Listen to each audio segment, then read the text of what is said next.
So I just got a picture of Aggie, and my goodness, first she's the girl, and would like to welcome you to NaTwishe the podcast. And I'm sure eventually you'll be like, but why is it NaTwishe the podcast? Well, there's likely to be NaTwishe the events. Okay, look out for that, because we really are about building community. The podcast is particularly about solution-based or solution-focused conversations with friends.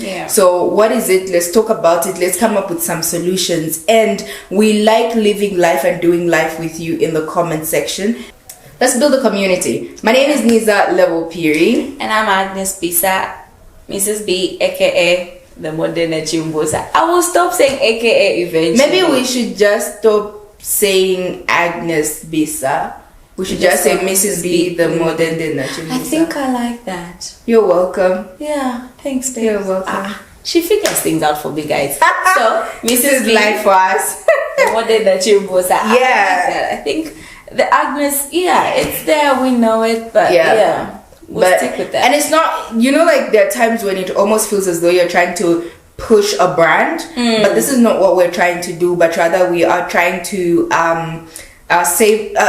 serve a cause of sorts. So there's something that Mrs. B has to offer this podcast that allows us to run with Mrs. B, the modern day Nachimbosa. It's balance for me. That's what I'll call it. But talk about conversations.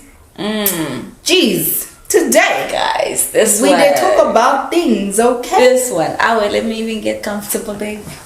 Oh, I always say this, like I'm quite initially comfortable, but when I think about it, I'm just like, yes, we need to talk about this. Yeah. So today we're talking about body image, and geez, it's quite a conversation with pop culture, with social media. They are driving a certain conversation. They are driving a certain narrative. And if you're not careful, you lose yourself in the standards that social media and pop culture are setting around body image. And I'm just going to dive right in, because here we are at some point.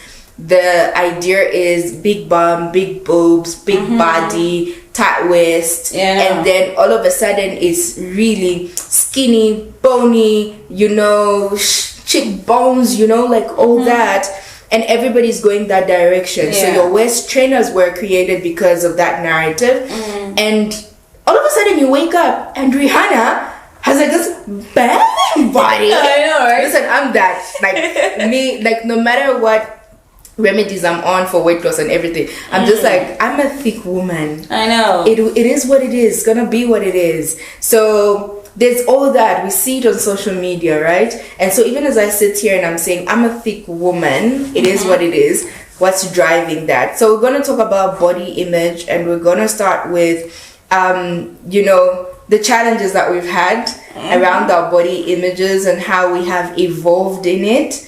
And eventually we should come to a place where, I don't know what it's going to be for you. I don't know what it's going to be for me, so I won't preempt. Let's just start from there. What has been your experience? How has your experience helped you define what body image really is?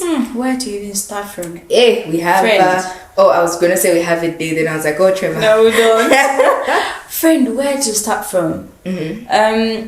Because body image is so much. It's so much on the size that you are, your height, the skin tone that you wear, the hair on your head.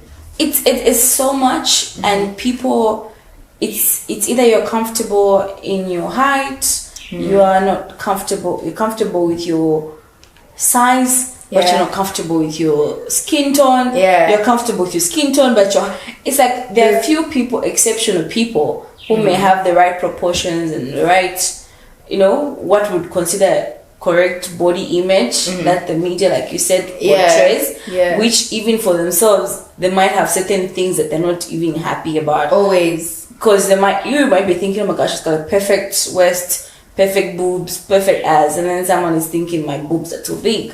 It's all that. So personally, it's been a journey, because I would come off like I'm confident, I'm happy, I'm into my own skin. Yeah. I like this. But behind the scene, there's always been, can I change this? Can I make this like this? Is there a way to do this? Is there a way to do to change here and there? So it's been a whole lot of confusion, but it's been a transition.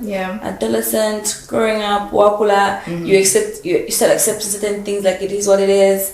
But that doesn't mean it hasn't been with a lot of challenge. But I think for me it's mostly been my weight and my skin tone. Really? Yeah, because from time like when I'm like a teenager, like just coming into my 13, 12 thing, I was always slightly bigger than everybody else. Not really big, but it's like you're more developed than your friends, so you tend to look bigger. Your bum is bigger. You also. Yes. Your bum is bigger. Jeez. Your boobs are bigger. You're not fat, but your proportions are just bigger than your friends. Okay, that was me and too. then to top that out, your skin tone is just like chifita iwe, walifita and whatever. Oh, I was called chile chmwane chafite chapakona or chile chmwane chafito chumasungisha palia. Story for another day. But I know, literally your skin tone becomes how they define you and how they pour you out. I know. So it's been something that you talk about it like you're okay with it, but deep down it's a bit of like, okay, how do I make sure that I don't show people that it's an uncomfortable, but it's comfortable, but let's talk about it, let's not talk about it. Am I gonna be comfortable with it? So even when we talked about body image, I was like, oh label, how do I make this lighter? How do I navigate it? What do you want me to talk about? I don't know if any of the conversations that we have are meant to be any easier, but I think we'll see, because also we're allowing ourselves in this vulnerable space, hoping that somebody could be helped. So quick definition, hey? Body image. This is a person's thoughts, feelings, perceptions of their aesthetics or sexual attractiveness of their own body. Oh. So not if you're trying to body image of Fonjimona. No, it is pretty much, because it's thought. It's feelings. To the it's perception of the aesthetic. Or the aesthetic is basically the being, the look, the feel of one's body. So you could say, your restaurant's aesthetics is nice. Oh, like that. You see what I mean? So your aesthetic, it's really also the difference. And things like that. And I could be wrong. Please, guys, join us, comment, and tell us. But the sexual attractiveness of their own body. And so it makes sense what you've explained. Firstly, you and I are similar in that at 9 years old, my body wasn't looking like another 9-year-old's body. Exactly. Firstly, my bum been popping. Like, we are here. We are big. We are white-hipped.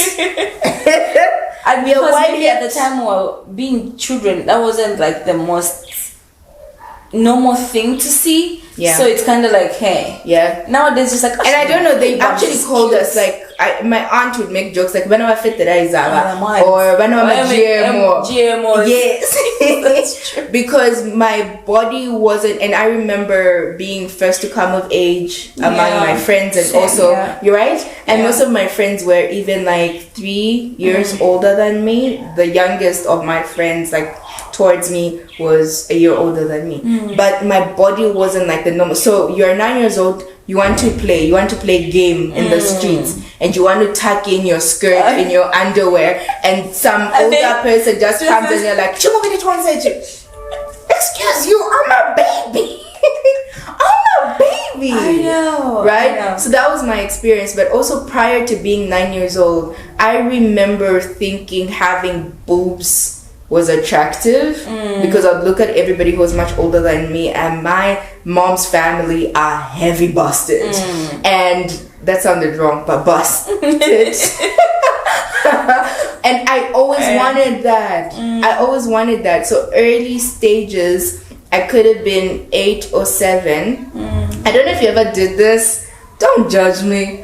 But we would do, to mama. I know. Yes. Been there, done that. I don't know which, like, certain environments had these little things called to mama. Depending on, So we did there. Right. But I was in Parklands at the time. Oh, really? Yeah. Yes. Acknowledge that to mom. We did. Yeah, I don't know how it got to me, but I was just like, okay, and you would go and get, and they were supposed to bite your nipple, and your boobs would grow, bigger, right? And young me thought it's attractive, it's lovely to have big breasts. And I wanted that at that age. And I think I shared that to say, at what age did you become aware of your body, and did you start perceiving what would like look like flows to you? Yeah. Interesting you'd say that, because when you were talking about your breast and how you started coming into it and making it more shiny. Yeah. I think for me, like, you know, you're a preteen, then you're 11, 12, and you're told your bum is too big, you look too big, and you're shiny, and you're all these things. You try to hide away. So the tomboy in me came in. So I'm wearing my brother's baggy shorts, t-shirts, just to hide it away, because I don't want to draw more attention. But then when you get to like 13 and 14, the boys start noticing, and then they start saying, oh, the bum is cute and whatever. So by the time you're going to like 15, you start coming into, you're like, this flow actually is not such a bad thing. I can actually grow into it and like it, and start floating. I know. Then now we just overdo it. Then hipsters come in, then the low cuts come in when we're hitting 15 and 14. And for me, that's how my body image is transitioned, because it was something that I was feeling uncomfortable about, something that I did not like about myself, and I want to get rid of it. Yeah. If I had ways, like, guys, truthfully, cover up, I would have covered up my bum and make sure that nobody ever saw it. Really? Yeah, but to come to the fact that 14, 15, 16, I'm actually enjoying it and I'm flaunting it and I'm happy about it, made me realize that something that is on me, I have to find a way to work with it. Yeah. Same as the way I told you about my color, my skin tone. It was just something I worked my way through. So many insecurities, but where people tell you, oh my God, I like how dark you are. Oh, your skin tone is beautiful. You have a nice skin tone and whatever. But from a point of such negative thought of it, because growing up they're telling you, oh, you don't look nice and it's not nice. The famous situation because of your skin color. And to grow up where you're like 16, 17 and a boy looks at you and says, Kacheri black. But don't you think that was also like a problem? Because I remember struggling because I felt as though, because boys didn't tell me I was beautiful, that I wasn't beautiful. Oh yeah. So you had that instance where you actually beginning to look at yourself and saying, because you're actually being complimented. Yes. Mine was like the extreme. Like the light girls got more compliments than I did, and I was like, I had a bit of that as well, because my two best friends, Mwaka and Chile, they are the typical white chocolate, milk chocolate, and I was a dark chocolate. Yeah. Okay. Chile was extremely light. At least you're dark chocolate. I was just dark. Mwaka was like the fair, beautiful girl or whatever, and then me. Yeah. So you find that Ngamlenda, of course, the norm of society is the light chick gets the attention first and whatever. So you kind of like get it at the back of your head that you will not be the one to get the compliments first. Yeah. But to have a guy come to you and say, you are actually a cute girl. And then you go like, are you just saying that because you've seen my bum, or because I actually said that to a boy? Is it because you just seen my bum and you're just trying to get to me and stuff? I was like, no, I actually like very dark girl and stuff. And then I'm going to the defense, but I'm not that dark. What do you mean I like very dark girls? Right. And you know, like the defense mechanism, the compliment that actually likes you for the way you look and whatever, but because your insecurities, I don't know how to ask this question now. It's just like, because we're saying the problem with body image, the way you think and perceive your beauty or attractiveness, right, could be built into pop culture and the media, and now you've brought in this new thing where it's about the compliments or the opinions of the opposite sex. Yes. So now there's somebody who's struggling with the body image because maybe you didn't get a compliment from someone, or you did, and now it makes you so conscious of self, so aware. So I just wanted to like get an understanding, but for you seem to have gotten affirmation because of the compliments from boys. Yeah. So now, what do you say is the basis of your body image? What informs your body image, your thoughts, your feelings, and perception of your body? Yo, that's been a lot. What perceives my body image at the moment? Like, what informs your perception?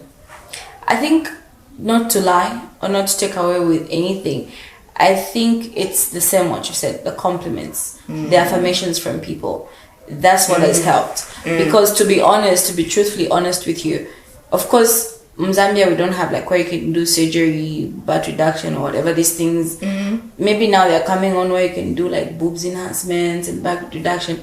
But as regard to skin tone, okay, there's bleaching and using other things, right?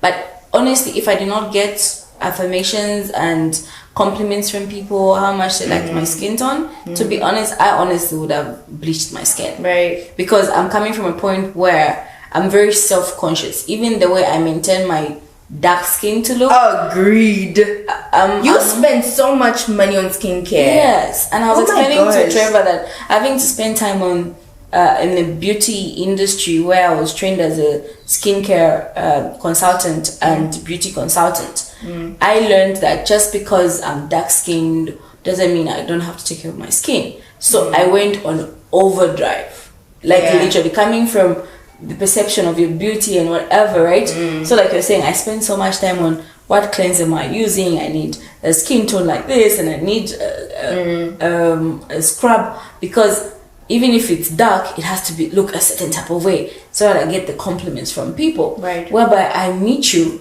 you're just there, flawless, and I admire that about you, because you're just like, I'm beautiful, I'm like this, I'll use whatever I want to use. Let me say it my way. You know, and I'm just oh wow, the difference. And I mean this to brag, because I struggled, I suffered for a long time, feeling like the ugly duckling, feeling like the outsider, feeling like the girl that would never be found to be attractive, right?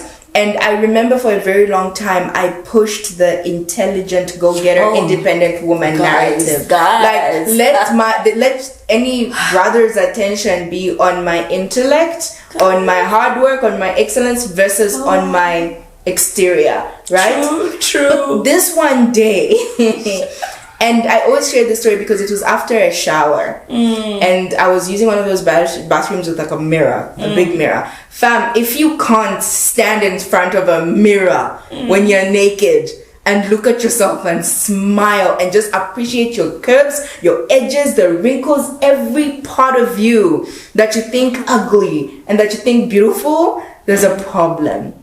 I got up and I looked at myself with all the curves, all the flows, everything that made me hate looking at myself, right? And I remember that day looking at myself, and first it was gratitude. Like, I'm grateful I have a body. And it wasn't making any comparisons and thinking of somebody like, you know how normally we'll be like, you have nice skin, there's people who don't have nice skin. For me, it was really just Niza, listen. And I remember crying. I process emotions through crying. If I don't cry, we haven't felt deeply. We haven't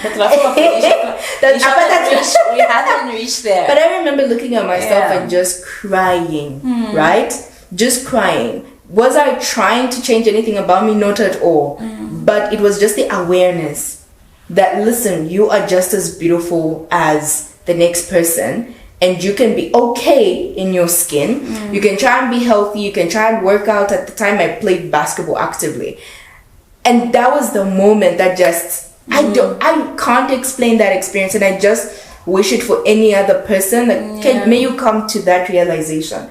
Because post that, for me, if you are spending that money on those skincare products and everything, I'm only concerned about how healthy is it?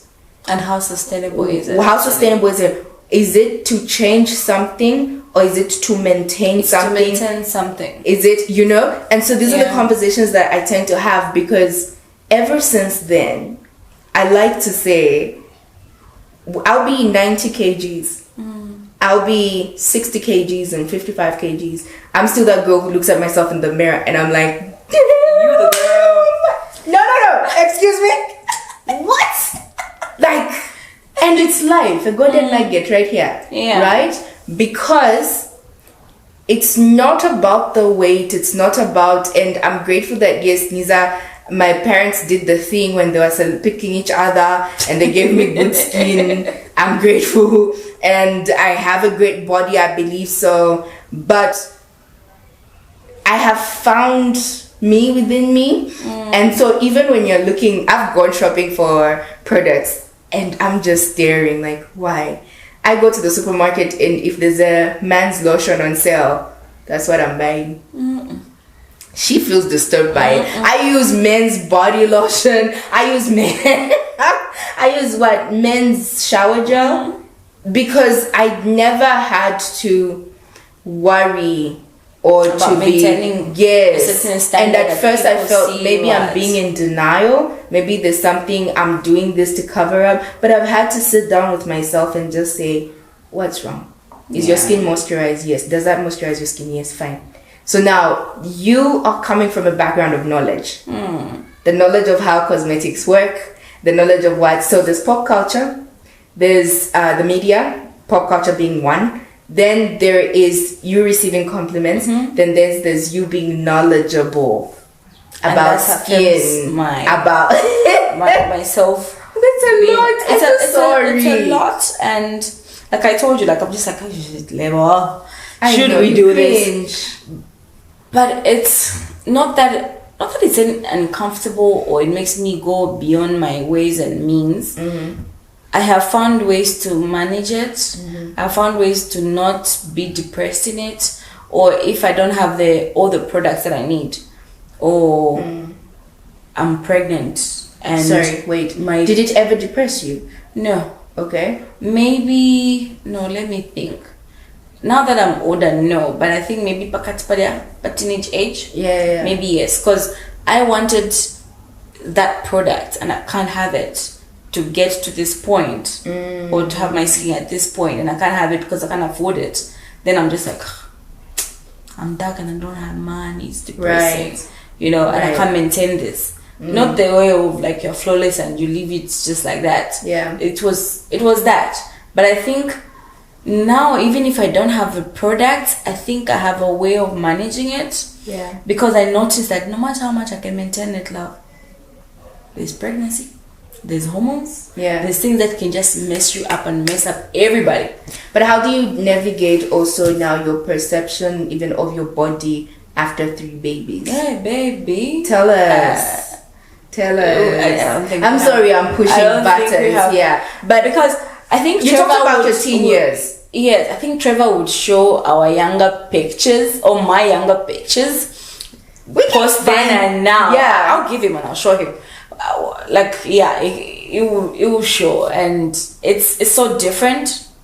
And now in my older age, I'm just like, the things I used to stress about are not even the things I'm supposed to stress about. Yeah. Because now I know there are things I don't have control over. Wow. How my skin will change, the pigmentation I'll get, and how it will take 2 years to disappear regardless of what product I use, because my skin, unlike other people, just refuses to go back to its normal skin tone immediately. So it's a lot of things, and it's a lot of things that I've struggled with. I know I've talked to some people, and it's not even just on our side, on the dark skinned girls who struggle with a lot of things, or us who are heavy, or big and whatever. I have had friends who are small in body, a thing who just go like, if only I can have your bum. Right. And a friend of mine who shares to say, wait, what do you say when a friend says something like that? Because this is something that we hear a lot, right? For me, like, if I could, your skin. She was touching up my makeup a while ago, and you made a certain comment, and she was just like, that's this and banga. I was raving about, I used a soap I was not supposed to use because it wasn't the one in the bathroom. I was trying to go with your idea of use whatever is in the bathroom. Use what you can afford. And I break out. Shame. And if someone comes and tells you, oh, your skin is so flawless, it's so cute. Yeah. And you're just like, this is something I've actually had struggles with accepting and whatever. And I don't know if our men folk or our men friends also struggle the same way. Maybe for you, what I wanted to find out from you is this.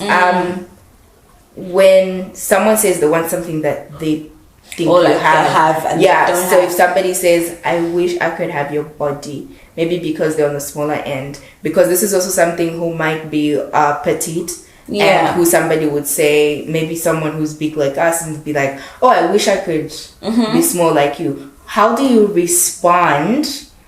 I think when it comes to body image, I really do feel I project quite a lot because I'm so comfortable and like I make do.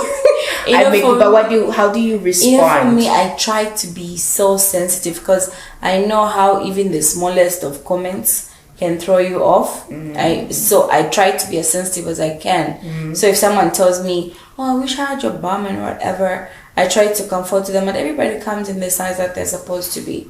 I feel like you manage your weight so well and manage the way you are so well, and for me, as you are admiring the bum, it also comes with its own struggles, and even there are things I would want to fit I never fit. So we all carry the weight we carry well.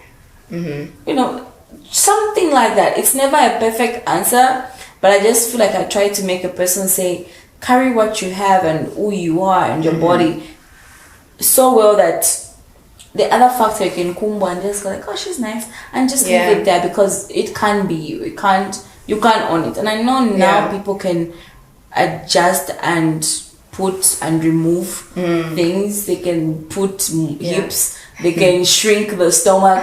It's there. And I think it's been there even in our, because remember me telling you I had the whole experience of Tumama because I just wanted big boobs, guys. Like that's all I wanted. But I remember, have you ever heard of breast ironing? Or where they take the cooking stick and they try to shrink your boobs. Yeah, and you know in West Africa they actually use stones, like rocks. Yeah. So they burn the rock and then they literally I don't know. I just feel, you know, I think about it and I laugh. When it was going on, I was just so angry and upset. And here's the thing.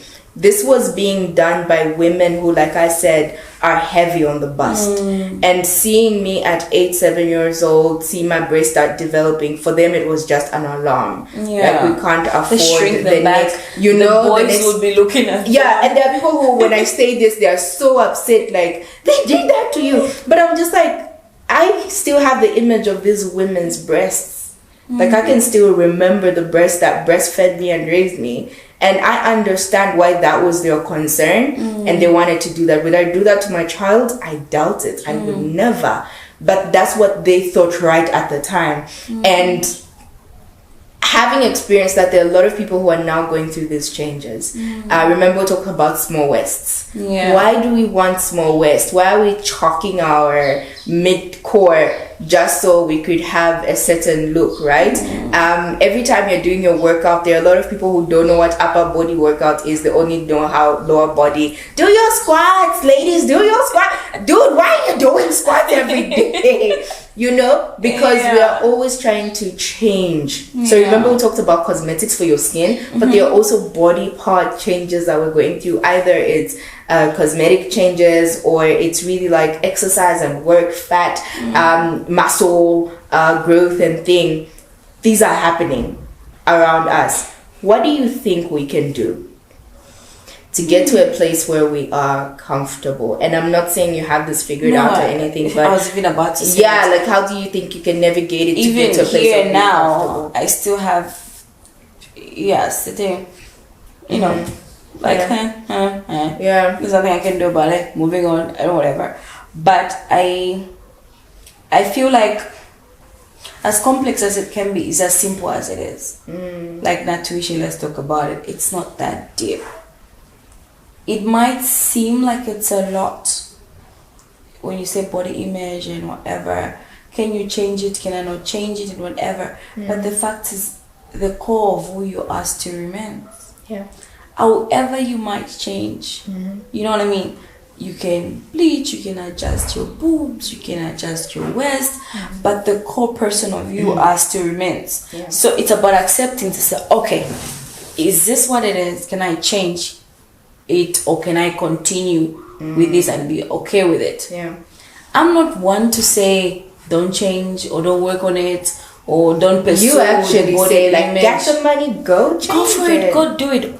As long as at the end of it all, you're okay and comfortable with it. You're okay to say, because you, and this is what I got to notice. I think it's my mom's young sister who told me, like when I was considering bleaching my skin. She was like, sometimes the way things work, you bleach your skin at 18 and you continue with it. You get married, or right?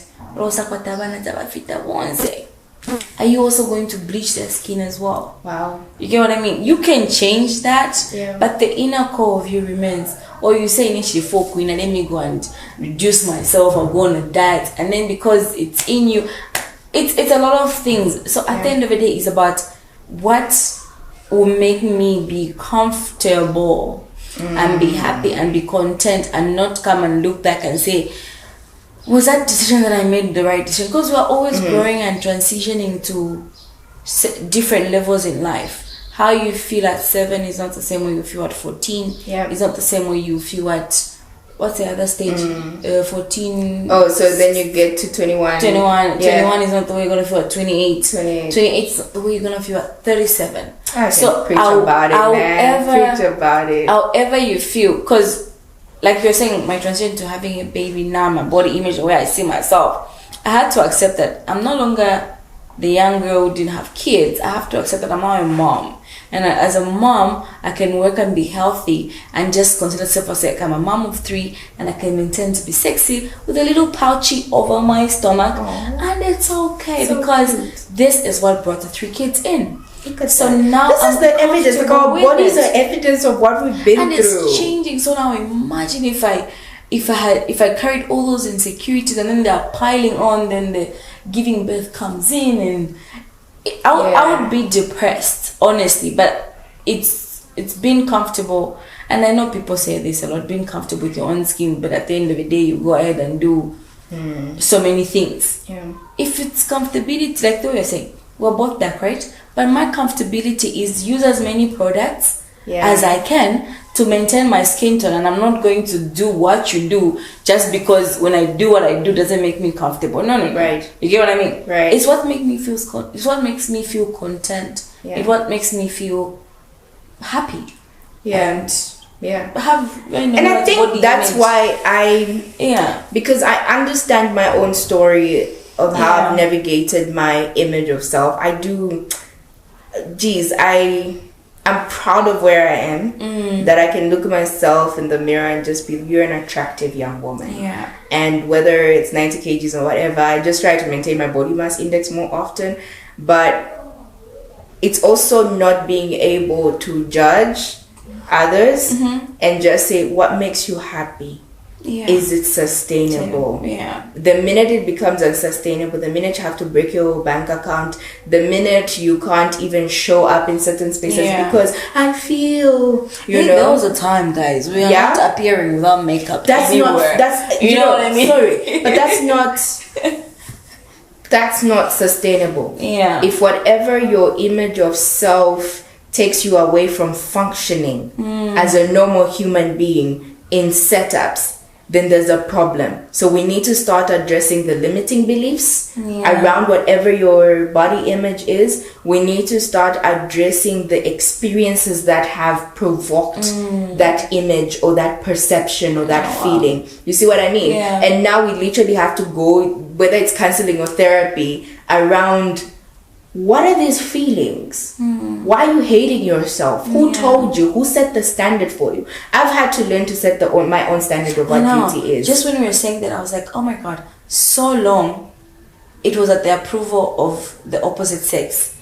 It's about, do they think I look sexy? Can I tell you something? Let me say this. From the time Niza Piri said, I am one attractive woman.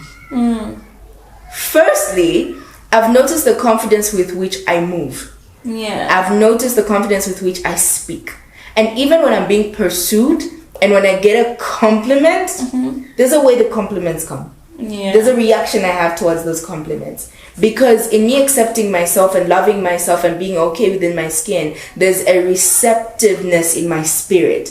Almost an invitation to whether it's other women or other men to say, you're beautiful, you look beautiful. And I love it. I really do love it. And so mine is to remind people, check that perception. Yeah. Check that feeling. Check that thought. Who planted it within you? Right? And what are you doing to sustain it? Because what becomes important for us now is we need to get into a healthy, functional state. We need to get into a sustainable state. Take care of yourself, guys. Please maintain this beauty. Accentuate these parts, right? But not when it becomes negative. I know. That's my concern. Yeah, because like the way you're saying it, it was for so long where you're dependent on people's compliments and people liking you, so that if you don't get the compliment, it becomes a problem. Yeah. Until to certain points, I was just like, no, because that came with like the other time we're talking about dating and marriage. Yeah. That came with dating this one, dating this, just to get the approval of it. Yeah. But at some point, I was just like, no one can give you that satisfaction apart from yourself. And also maybe to young girls, right? Yeah. To young girls, listen.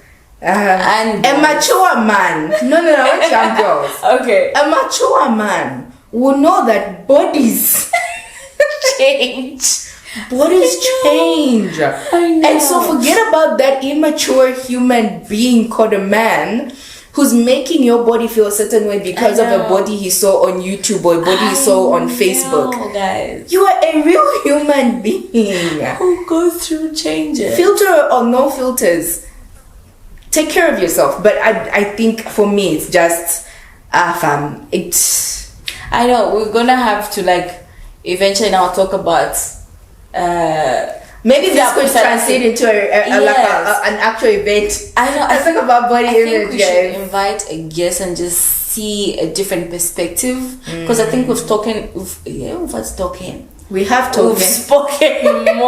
on our side, and we're talking from one-sided thing. So I think we should have a guest who can help us just navigate through the other sides and just talk about it. Yeah, we will definitely have guests, but also make use of the comment section. Please. Let it all out. There was once a time I thought as though the only people who struggle with skin and complexion concerns are dark-skinned women. Until I posted something on Facebook a while back, I had to delete most of my social media. Yeah. And I had light women sharing their perspective, right? I have friends too, right? Who says that? So it's not in isolation. They think I'm lazy. They think I'm not hardworking just because I'm light. So I think we need to delve into that. Please let us know. And if you're somebody who is in Kitwe, you would be available for even a deeper conversation.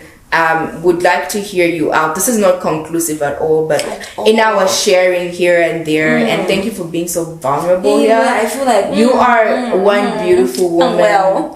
And I really admire how you're able to take care of yourself. Really? Yeah, once upon a time I had the pressure. You are that woman who shows up. You show up, and you not really to show off, but also you're comfortable within your skin. You know your colors, you know how to combine stuff. She's always dressing me up though, and I really admire that about you. And I just hope that it would give you flow in life. And don't ever feel as though you're trying too hard, or you're flow.